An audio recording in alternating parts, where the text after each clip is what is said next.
কচু শাক এভাবে রান্না করলে সবাই একদম আঙ্গুল চেটেপুটে খেয়ে উঠবে। আজকের এই কচু শাকটা আমি রান্না করব মসুর ডাল দিয়ে। এটাকে আমরা কচু শাকের ঘাটি বলি। আপনারা কি কচু শাকের ঘাটি কেউ কখনো খেয়েছেন কমেন্ট করে জানাবেন। আর যদি কখনো না খেয়ে থাকেন আমার এই রেসিপিটা দেখে বাসায় একবার হলেও ট্রাই করবেন। এটা যে এত বেশি মজার হয় রেসিপিটা তৈরি করে খেলেই বুঝতে পারবেন।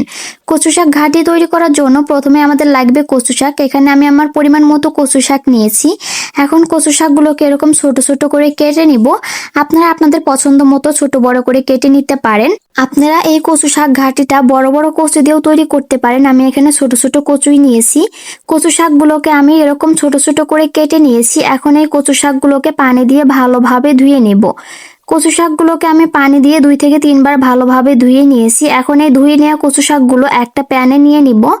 এরপর এখানে দিয়ে দিব একটা পেঁয়াজ কুচি, এরপর দিয়ে দিব কয়েক কোয়া রসুন, এরপর দিব কাঁচামরিচ ফালি। ঝালের জন্য এখানে আমি শুধু কাঁচামরিচই ব্যবহার করব, গুঁড়া মরিচ কিন্তু আমি দেব না। এরপর এখানে আমি মসুর ডালটাও ভালোভাবে ধুয়ে নিয়েছি। মসুর ডালটা দেওয়ার পরে এখানে আমি পরিমাণ মতো পানি দিব। পানি দিয়ে এখন ঢেকে দিয়ে রান্না করে নিব। রান্নার মাঝে ঢাকনা তুলে একটু নেড়ে চেড়ে দেব। এতে করে শাক এবং মসুর ডালটা খুব ভালোভাবে সিদ্ধ হয়ে যাবে।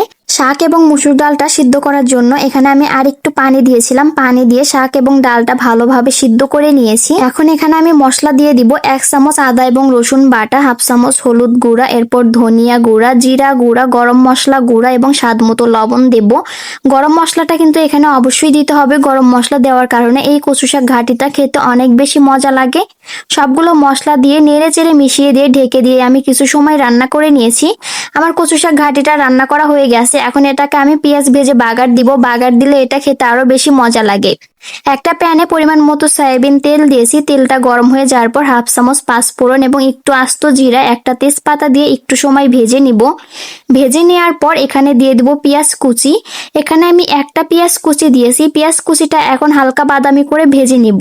পেঁয়াজটা যখন নাড়তে নাড়তে হালকা বাদামি কালার চলে আসবে তখন এখানে আমি আগে থেকে রান্না করে রাখা কচু শাক ঘাটিটা ঢেলে দিব। কচু শাক ঘাটিটা দিয়ে নেড়ে চেড়ে মিশিয়ে নিলে আমাদের এই রান্নাটা একদম রেডি। আপনারা চাইলে এখানে চিংড়ি মাছও দিতে পারেন। চিংড়ি মাছ দিলে খেতে কিন্তু আরো বেশি মজা লাগে।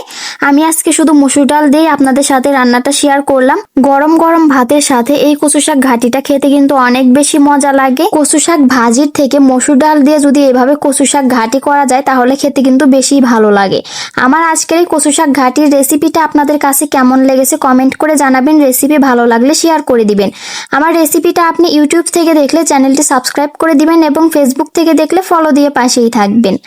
আজকের মতো এখানেই বিদায় নিচ্ছি। ভালো থাকবেন সবাই। আল্লাহ হাফেজ।